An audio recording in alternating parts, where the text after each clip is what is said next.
So hello my dear students, coordination complex ஓட importance and uses பார்த்துக்கிட்டு இருக்கிறோம். So last வீடியோவில் ஹீமோக்ளோபின், குளோரோஃபில், விட்டமின் B12 இதை பற்றிலாம் பார்த்தோம். அண்ட் மெடிசனல் யூசஸாக கால்சியம் EDTயோட யூஸ் என்னென்ன அண்ட் சிஸ்பிளாட்டினோட யூஸ் என்னென்ன அப்படிங்கிறது நம்ம பார்த்தோம். ஸோ சிஸ்பிளாட்டின் அப்படிங்கிறது புற்றுநோய் கட்டிகளுக்கு எதிரான மருந்தாக செயல்படுது அப்படிங்கிறத பார்த்தோம். ஸோ இந்த வீடியோவில் இன்னும் இருக்கக்கூடிய யூசஸ் என்னென்ன, அதை பேஸ் பண்ணி இருக்கக்கூடிய ப்ரீவியஸ் இயர் கொஷின்ஸ் என்னென்ன அப்படிங்கிறது பார்ப்போம். ஸோ ஃபஸ்ட்டு இந்த EDTA இன்னும் நிறைய இடத்துல நம்ம யூஸ் பண்ணுறோம். ஸோ EDTA அப்படிங்கிறது ethylene diamine tetra acetate ligand அப்படிங்கிறது நமக்கு தெரியும். ஸோ இந்த EDTA வேறு எங்கெங்கே யூஸ் ஆகுதுனாக்கா ட்ரீட்மெண்ட் ஆஃப் லெட் பாய்சனிங், காரிய நச்சினை நீக்கிறதுக்கு இந்த EDTA யூஸ் பண்ணுறோம். சொன்னோம் இல்லையா, கால்சியம் EDTA யூஸ் பண்ணுறோன்னு சொல்லிட்டு. ஸோ அடுத்ததாக லாந்தனைட்ஸை பிரித்தெடுக்கிறதுக்கும், so separation of lanthanides. So lanthanides அப்படிங்கிறது எஃப் பிளாக்ல இருக்கக்கூடிய எலிமெண்ட்ஸ் அப்படிங்கிறது நமக்கு தெரியும். ஸோ அந்த லாந்தனைட்ஸை பிரிச்செடுக்கிறதுக்கும் நம்ம EDTA லிகாண்டை தான் யூஸ் பண்ணுறோம். So third one, softening the heart water, கடின நீரை மென்னீர் ஆக்கிறதுக்கும் EDTA லிகாண்டை யூஸ் பண்ணுறோம். எப்படி அப்படின்னு பாருங்கள். ஸோ நம்ம இப்போ ஒரு கடின நீர் ஹார்ட் வாட்டர் அப்படிங்கிறது அதில் கால்சியம் 2+ அண்ட் மெக்னீஷியம் 2+ அயன்ஸ் அப்படிங்கிறது அதிகமாக இருக்கும் நமக்கு. ஸோ அதில் எவ்வளவு இருக்குது அப்படிங்கிறத எஸ்டிமேட் பண்ணுறதுக்கு இந்த ஹார்ட் வாட்டரை யாரோட டைட்ரேட் பண்ணுறோம் அப்படின்னாக்கா டைசோடியம் EDTA சால்ட்டோட, Na2EDTA இந்த சால்ட்டோட தரம் பார்க்கும்போது நமக்கு கால்சியம் 2+ அண்ட் மெக்னீஷியம் 2+ஓட EDTA காம்ப்ளெக்ஸ் அப்படிங்கிறது ஃபார்ம் ஆகும். அப்போ இங்கே சோடியம் EDTAவை ஹார்ட் வாட்டரில் ஆட் பண்ணும்போது, டைட்ரேட் பண்ணும்போது அது என்ன ஃபார்ம் பண்ணுது அப்படின்னாக்கா கால்சியம் EDTA அண்ட் அதில் இருக்கக்கூடிய மெக்னீஷியம் EDTA கூட ஸ்டேபிள் காம்ப்ளெக்ஸாக ஃபார்ம் பண்ணுது. ஸோ இந்த ரெண்டு காம்ப்ளெக்ஸ் அப்படிங்கிறது சோடியம் EDTA விட டிஃப்ரெண்ட் அல்லது அதிகமான நிலைப்புத்தன்மை இருக்கக்கூடிய காம்ப்ளெக்ஸாக இருக்கும் நமக்கு. ஸோ இதனுடைய stability constant due to difference in the stability constants of calcium and magnesium complexes, இதுதான் இதில் இருக்கக்கூடிய பேசிக் பிரின்சிபல். இப்போ sodium disodium EDTA, calcium EDTA, magnesium EDTA இதனுடைய ஸ்டெபிலிட்டி கான்ஸ்டன்ட் சேஞ்ச் ஆகிறதுனால அதனுடைய ஸ்டெபிலிட்டி அப்படிங்கிறதும் மாறும் நமக்கு. ஸோ அதை பேஸ் பண்ணி, அந்த பிரின்சிபலை பேஸ் பண்ணி நம்ம இந்த இடத்துல சோடியம் EDTA கூட ஹார்ட் வாட்டரை நம்ம டைட்ரேட் பண்ணுறோம். ஸோ அடுத்தது எஸ்டிமேஷன் ஆஃப் மெட்டல் அயன்ஸ். அடுத்தது உலோக அயனிகளை அளந்தெறியறதுல ஒரு எக்ஸாம்பிள் இங்கே யூசஸ். நிக்கல் குளோரைடு சொல்யூஷனை DMG கூட, டைமெத்தில் கிளையாக்சிம் அப்படிங்கிற லிகான் கூட நம்ம ஆட் பண்ணும்போது நிக்கல் டைமெத்தில் கிளையாக்சிம் அப்படிங்கிற கரையாத அணைவு சேர்மம் நமக்கு உருவாகுது. இந்த கரையாத அணைவு சேர்மத்தை வச்சு நம்ம என்ன பண்ணலாம் அப்படின்னாக்கா இதில் இருக்கக்கூடிய நிக்கலோட வெயிட்டை கண்டுபிடிக்க முடியும். ஸோ இதை நம்ம கிராவிமெட்ரிக் அனாலிசிஸில் யூஸ் பண்ணுறோம் அப்படின்னு நம்ம சொல்லுவோம். கிராவிமெட்ரிக் அனாலிசிஸ் அப்படிங்கிறது மாஸை பேஸ் பண்ணி இருக்கக்கூடிய ஒரு எஸ்டிமேஷன் மெத்தட். ஸோ அடுத்தது கேட்டலிஸ்ட், வினைவேக மாற்றியாக நிறைய காம்ப்ளெக்ஸஸை நம்ம யூஸ் பண்ணுறோம். அதுக்கு 1 or 2 எக்ஸாம்பிள் பாருங்கள். Wilkinson catalyst. ஸோ வில்கின்சன் கேட்டலிஸ்டோட formula PPH3 thrice RHCl. So இதில் இருக்கக்கூடிய சென்ட்ரல் ஆட்டம் RH, ரோடியம். இதனுடைய பயன் அல்லது யூசஸ் என்ன அப்படின்னா ஹைட்ரஜனேஷன் ஆஃப் அல்கீன்ஸ். அல்கீன்களை ஹைட்ரஜனேட்டம் செய்கிறதுக்கு இந்த கேட்டலிஸ்ட்டை நம்ம யூஸ் பண்ணுறோம். ஆர்கானிக்கலோட நம்ம படிச்சிருப்போம். அடுத்து இன்னொரு எக்ஸாம்பிள் ஜீக்லர்-நட்டா கேட்டலிஸ்ட். ஸோ ஜீக்லர்-நட்டா கேட்டலிஸ்ட் அப்படிங்கிறது TiCl4 அண்ட் AlC2H5 thrice இந்த காம்ப்ளெக்ஸில் தான் ஜீக்லர்-நட்டா கேட்டலிஸ்ட் அப்படின்னு நம்ம சொல்கிறோம். இதனுடைய use polymerisation of ethene, polythene தயாரிப்புன்னு நம்ம சொல்லுவோம் இல்லையா, அந்த பாலித்தீன் ப்ரிப்ரேஷன் தயாரிப்பில் இந்த ஜீக்லர்-நட்டா கேட்டலிஸ்ட் அப்படிங்கிறத நம்ம யூஸ் பண்ணுறோம். ஸோ உங்களுக்கு வினைவேக மாற்றி அப்படின்னா என்ன அப்படிங்கிறத நீங்கள் சர்ஃபேஸ் கெமிஸ்ட்ரியில் கூட படிச்சிருப்பீங்க நமக்கு. ஸோ அடுத்ததாக எக்ஸ்ட்ராக்ஷன் ஆஃப் மெட்டல்ஸ், அதாவது உலோகங்களை பிரித்தெடுக்கிறதுல எங்கெங்கே பயன்படுது அப்படின்னு பாருங்கள். இதுக்கு ஒரு example mark author ஃபாரஸ் cyanide process அப்படிங்கிறது. ஸோ இதில் இந்த சில்வர் அல்லது கோல்டோட கான்சன்ட்ரேட்டட் ஓர சைனைடோட ரியாக்ட் பண்ணும்போது நமக்கு AgCN twice மைனஸ் அப்படிங்கிற காம்ப்ளெக்ஸ் கிடைக்கும். அதாவது இந்த சில்வரை காம்ப்ளெக்ஸாக கன்வெர்ட் பண்ணி அதுக்கப்புறம் என்ன பண்ண போகிறோம் அப்படின்னாக்கா சில்வரை பிரிக்க போகிறோம். ஸோ இந்த ஃபார்மான காம்ப்ளெக்ஸை ஜிங்கோட ரியாக்ட் பண்ணும்போது நமக்கு தேவையான சில்வர் அப்படிங்கிறது தனியாக கிடச்சிரும். ஜிங்க் அப்படிங்கிறது சைனைடு கூட வேற ஒரு காம்ப்ளெக்ஸாக ஃபார்ம் பண்ணிடும். Zn CN4 2 மைனஸ் அப்படிங்கிற காம்ப்ளெக்ஸை ஃபார்ம் பண்ணிடும். அப்போ இந்த சிஎன் சயனைடு லிகாண்ட் என்ன பண்ணுறோம் அப்படின்னாக்கா கோல்ட் அண்ட் சில்வரை எக்ஸ்ட்ராக்ட் பண்ணுறதுக்கு டூலாக யூஸ் பண்ணுறோம். அடுத்து பியூரிஃபிகேஷன்லேயும் நம்ம இந்த காம்ப்ளெக்ஸ் அப்படிங்கிறது நிறைய யூஸ் பண்ணுறோம். ஸோ அதுக்கு ஒரு எக்ஸாம்பிள் மான் ப்ராசஸ். ஸோ இந்த மான் ப்ராசஸ் அப்படிங்கிறது நிக்கலை, அதாவது பியூரிஃபை பண்ணுறோம். இந்த இடத்துல எக்ஸ்ட்ராக்ட் பண்ணக்கூடிய நிக்கலை CO கூட யூஸ் பண்ணும்போது அது NiCO4 அப்படிங்கிற காம்ப்ளெக்ஸை உருவாக்குது. இந்த காம்ப்ளெக்ஸை ஹீட் பண்ணும்போது எனக்கு தேவையான பியூர் நிக்கல் அப்படிங்கிறது கிடச்சிரும். இப்போ நிக்கலை தூய்மைப்படுத்த உதவும் மான் முறையில் NiCO4 அணைவு உருவாகிறது.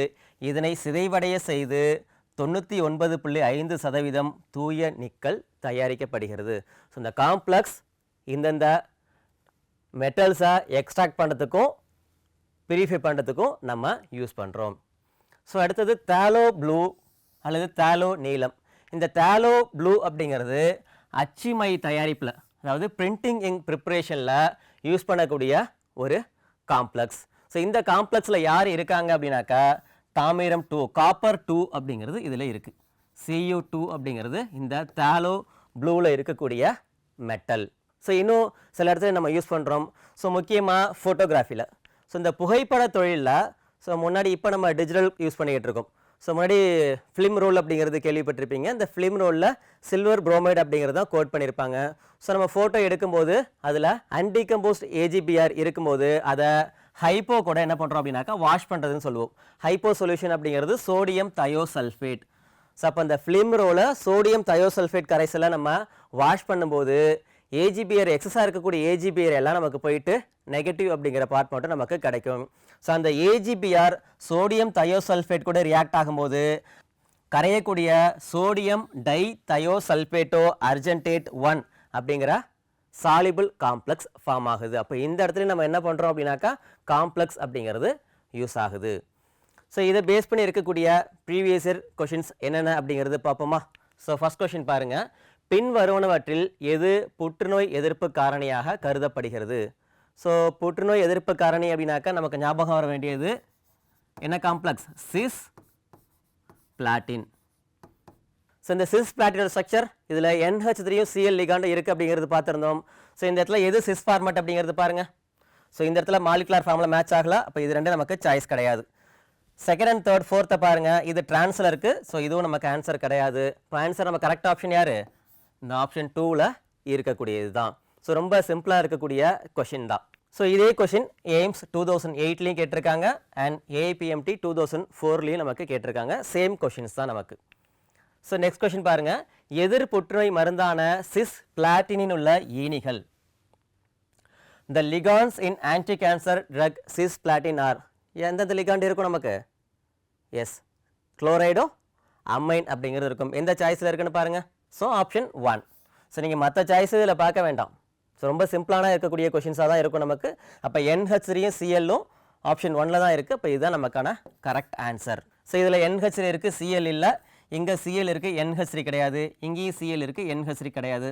So these are all wrong answers. So next question பாருங்கள், தரம் பார்த்தலில் நீரின் கடினத்தன்மையை தீர்மானிக்க பயன்படும் காரணி. நீரின் கடினத்தன்மை அப்படிங்கிறது ஹார்ட் வாட்டர் நம்ம சொன்னோம். The reagent commonly used to determine hardness of water titrimetrically is. என்ன லிகாண்ட் பார்த்தோம் ஞாபகம் இருக்கா? என்ன காம்ப்ளெக்ஸ் பார்த்தோம் ஞாபகம் இருக்கா? Yes, Na2 EDTA. So disodium EDTA. ஓகேவா? எங்கே ஆப்ஷனில் இருக்குன்னு பாருங்கள். ஸோ ஆக்சாலிக் ஆசிட் எங்கேயும் யூஸ் பண்ண மாட்டோம். சோடியம் சிட்ரேட்டும் இங்கே நமக்கு எங்கேயும் யூசஸில் பார்க்கல. சோடியம் தயோசல்ஃபேட் அப்படிங்கிறது ஃபோட்டோகிராஃபியில் தான் பார்ப்போம். இப்போ ஹார்ட்னஸ் ஆஃப் வாட்டரில் பார்த்தது EDTA-யின் டைசோடியம் உப்பு. அப்போ இதுதான் நமக்கு correct answer. Disodium salt of EDTA. இதுதான் நமக்கு இதில் இருக்கக்கூடிய இந்த கொஷினுக்கான correct answer. So next question பார்ப்போமா. The red precipitate is obtained when ethanol solution of dimethyl glyoxime is added to ammoniacal nickel 2. Which of the following statement is not true? அதாவது ethanol கலந்த dimethyl கிளையாக்சைமை ammonium கலந்த நிக்கலோட சேர்க்கும்போது சிவப்பு நிற வீழ்படிவு உண்டாகுது. இந்த சிவப்பு நிற வீழ்படிவை கீழே இருக்கக்கூடிய ஸ்டேட்மெண்ட்டில் எது ஃபால்ஸ் அப்படிங்கிறது கேட்டிருக்காங்க. கீழ்கண்ட கூற்றில் எது சரியானது அல்ல, அதாவது தவறான எது அப்படின்னு கேட்டிருக்காங்க. ஸோ இந்த கொஸ்டினை ஒர்க் அவுட் பண்ணுவோமா? ஸோ நம்ம நிக்கல் 2வை ஸோ நிக்கல் 2 அப்படின்னாக்கா நிக்கல் குளோரைடு எடுத்துக்கலாம், NiCl2 அப்படிங்கிற சால்ட் கூட நம்ம எடுத்துக்கலாம். இதை டைமெத்தில் கிளையாக்சைம் கூட. இப்போ டைமெத்தில் கிளையாக்சைம் அப்படின்னாக்கா டைமெத்தில் கிளையாக்சைம் அப்படிங்கிறது நமக்கு தெரியும், C double bond N OH group இருக்கக்கூடியதான் ஆக்சைம் அப்படின்னு நம்ம சொல்லுவோம். ஸோ டைமெத்தில் கிளையாக்சைமோட ஸ்ட்ரக்சர் இதுதான். ஸோ இது என்ன காம்ப்ளெக்ஸை ஃபார்ம் பண்ணுது அப்படின்னாக்கா அதனோட ஸ்ட்ரக்சர் பாருங்கள், இதுதான் அதனுடைய ஸ்ட்ரக்சர். அதாவது NiDMG ட்வைஸ் இந்த காம்ப்ளெக்ஸோட ஸ்ட்ரக்சர் தான் இங்கே நம்ம கொடுத்துருக்கோம். ஸோ இங்கே என்னென்ன ஸ்டேட்மெண்ட் கேட்டாங்க, அதில் யாரெல்லாம் கரெக்ட் யாரெல்லாம் ராங் அப்படிங்கிறது பார்ப்போமா? So first statement, dimethyl glyoxime function as bidentate ligand. Dimethyl glyoxime இருமுனை ஈனியாக செயல்படுகிறது. இங்கே பாருங்கள், டைமெத்தில் கிளையாக்சைம் அப்படிங்கிறது பைடேட் லிகாண்ட் அப்படிங்கிறது நமக்கு தெரியும். இங்கே யார் டோனர் ஆட்டம், ஆக்சிஜனா நைட்ரஜனா? எஸ், இங்கே இருக்கக்கூடிய 2 நைட்ரஜன் தான் இங்கே டோனர் ஆட்டமாக ஆக்ட் பண்ணும். ஆக்சிஜன் ஏன் இல்லை அப்படிங்கிறது நம்ம ரீசனை அடுத்தது பார்ப்போம். ஸோ ஃபர்ஸ்ட் ஸ்டேட்மெண்ட் அப்படிங்கிறது கரெக்ட், டைமெத்தில் கிளையாக்சைம் அப்படிங்கிறது பைடென்டேட் லிகாண்ட். ஸோ செகண்ட் ஸ்டேட்மெண்ட் பாருங்கள், red complex has square planar geometry. So இங்கே டைமெத்தில் கிளையாக்சைம் அப்படிங்கிறது ஒரு ஸ்ட்ராங் லிகாண்டாக தான் ஆக்ட் பண்ணுது. ஸோ நம்ம எப்படி தெரிஞ்சுக்கலாம் அப்படின்னாக்கா, இது டயாமேக்னெட்டிக்காக இருக்கக்கூடிய ஒரு காம்ப்ளெக்ஸாக இருக்குது. ஸோ டயாமேக்னெட்டிக் அப்படின்னாக்கா இதில் அன்பேர்ட் எலக்ட்ரான் எதுவுமே இருக்கக்கூடாது. அப்போ எல்லா எலக்ட்ரானும் பேர் ஆகிடுது. இப்போ DsP2 கான்ஃபிகரேஷனில் இருக்கும்போது மட்டும்தான் எலக்ட்ரான்ஸ் பேர் ஆக முடியும். Red complex has square planar geometry அப்படிங்கிறதும் கரெக்ட். சிவப்பு நிற வீழ்படிவு சதுரத்தல அமைப்பை கொண்டது அப்படிங்கிறது நமக்கு கரெக்ட். தேர்ட் பாருங்க, complex has symmetrical hydrogen bonding. இவங்க ஆக்சிஜன் டோனர் ஆட்டமாக இல்லை அப்படின்னு சொன்னோம் இல்லையா, அதுக்கான ரீசனே இந்த ஹைட்ரஜன் பாண்டிங் தான். ஸோ இங்கே ஆக்சிஜன் இருக்குது, இந்த ஆக்சிஜன் ரெண்டும் OHல இருக்கக்கூடிய ஹைட்ரஜன் கூட ஹைட்ரஜன் பாண்டிங்கை ஃபார்ம் பண்ணுது இந்த ஏரியாவில். இது ரெண்டு பாருங்கள், சிமெட்ரிக்கல் ஹைட்ரஜன் பாண்டிங்காக நமக்கு இருக்கா, சீர்மையான ஹைட்ரஜன் பிணைப்பாக தான் இருக்குது. அப்போ இந்த ஸ்டேட்மெண்ட் அப்படிங்கிறதும் நமக்கு கரெக்ட். ஆக்சிஜன் இந்த ஹைட்ரஜன் கூட ஹைட்ரஜன் பாண்டிங்கை ஃபார்ம் பண்ணுறதுனால இதால் இருக்கக்கூடிய எலக்ட்ரான்ஸை ஈஸியாக டொனேட் பண்ண முடியாது. இப்போ complex cause symmetrical hydrogen bonding அப்படிங்கிறதும் கரெக்ட் தான். இப்போ எந்த ஸ்டேட்மெண்ட் தான் ராங் ஒன், லாஸ்ட்டாக கொடுத்துருக்கக்கூடிய ஃபோர்த்து சாய்ஸ் தான். அப்போது இது wrong. Red complex has a tetrahedral geometry. நான்முகி அணைவு அப்படிங்கிறது தான் தவறானது. கொஸ்டின் என்ன கேட்டிருந்தாங்க, நமக்கு கீழ்கண்ட கூற்றில் எது சரியானது அல்ல அப்படின்னு கேட்டிருக்காங்க. ஸோ ஆப்ஷன் 1, 2, 3 இதெல்லாம் நம்ம சரி அப்படின்னு கண்டுபிடிச்சிட்டோம். அப்போ இந்த கொஸ்டினுக்கான answer option 4. Red complex has a tetrahedral geometry அப்படிங்கிறது தான் இந்த கொஸ்டினுக்கான answer. So next question, nickel எடையறிதலின் போது நிக்கல் டைமெத்தில் கிளையாக்சைம் என்ற சிவப்பு நிற திண்மம் கிடைக்கிறது. இந்த திண்மம். So during estimation of nickel, we prepare nickel dimethyl glycoxime, a scarlet red solid. This compound has ionic, covalent, metallic, non-ionic complex. So nickel dimethyl glycoxime structure இப்போ தான் பார்த்தோம். என்ன ஃபார்முலா, NiDMG twice. இங்கே காம்ப்ளெக்ஸில் சார்ஜ் எதுவும் இருக்கா, இல்லை. அப்போ இது என்ன ஆகாது, நமக்கு அயனைஸாக ஆகாது. இப்போ இது நமக்கு காம்ப்ளெக்ஸ் அப்படிங்கிறது தெரியும், ஒரு அயனியும் கிடையாது, உலோகமும் கிடையாது, சகப்பிணைப்பு அப்படிங்கிறதும் கிடையாது. அயனித்தன்மையற்ற அணைவு சேர்மம் அப்படிங்கிறது தான் கரெக்ட். அதாவது இது ஒரு நியூட்ரல் காம்ப்ளெக்ஸ். சரி, 2 ஆக்சிஜன்லாம் மைனஸ் இருக்கும். இந்த ஸ்ட்ரக்சரில் பாருங்கள், இந்த ஆக்சிஜன்லையும் மைனஸ் இருக்கும். நிக்கல் +2ல் இருக்கும். அப்போ 2 சார்ஜ் நமக்கு கேன்சல் ஆகிடும். So it is a neutral complex. அப்போ அயனித்தன்மையற்ற அணைவு சேர்மம், நான் அயனிக் காம்ப்ளெக்ஸ் அப்படிங்கிறது தான் correct answer. So next question பாருங்க, ஜீசல்ஸ் உப்பில் உள்ள பீட்டியின் அணைவு எண் 5. காரணம் ஈத்தீன் ஓர் இருமுனை ஏணி. ஸோ ஒரு assertion reason type question. So first assertion reason ரெண்டு தனித்தனியாக கரெக்டாக இருக்கா தப்பாக இருக்கா அப்படிங்கிறத பார்த்துருமா. ஸோ ஃபஸ்ட்டு பாருங்கள், in Zeise's salt coordination number of PT is 5. So first Zeise's salt அப்படிங்கிறது PT Cl3 C2H4 மைனஸ், இதுதான் இந்த ஜெய்சல் சால்ட்டோட ஃபார்முலா. ஸோ ஸ்ட்ரக்சர் பாருங்கள், இந்த இதுதான் அதனுடைய ஸ்ட்ரக்சர். இதில் கோஆர்டினேஷன் நம்பர் எவ்வளோ இருக்குன்னு பாருங்கள். ஸோ இந்த இடத்துல 1 3 Cl இருக்குது. அப்போ கோஆர்டினேஷன் நம்பர் எவ்வளோ, 4 தான். இங்கே என்ன கொடுத்துருக்காங்க, நமக்கு 5 அப்படின்னு கொடுத்துருக்காங்க. ஸோ கூற்று தவறு. காரணம் பாருங்கள், ethene is a bidentate ligand. So இங்கே ஈத்தீன் அப்படிங்கிறது இதுதான்.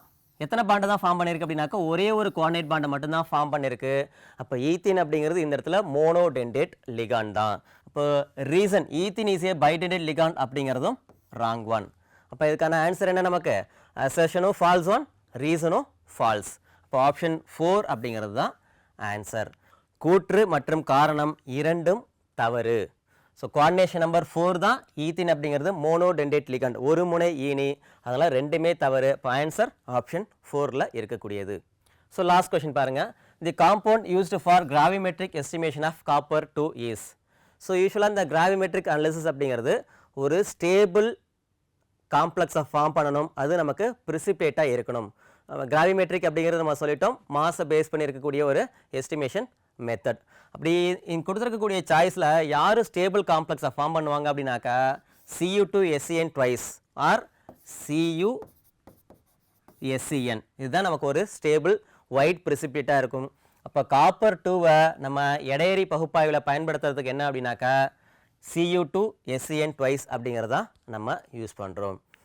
ஸோ இதுவரையில் அணைவு சேர்மங்களுடைய முக்கியத்துவம் என்ன, அதனுடைய பயன்கள் என்ன அப்படிங்கிறத பார்த்தோம். ஸோ இதை பேஸ் பண்ணி இருக்கக்கூடிய ப்ரீவியஸ் இயர் கொஷின்ஸ் ரொம்ப ஈஸியாக தான் இருந்துச்சு, அதை நம்ம சால்வ் பண்ணோம். So thank you students.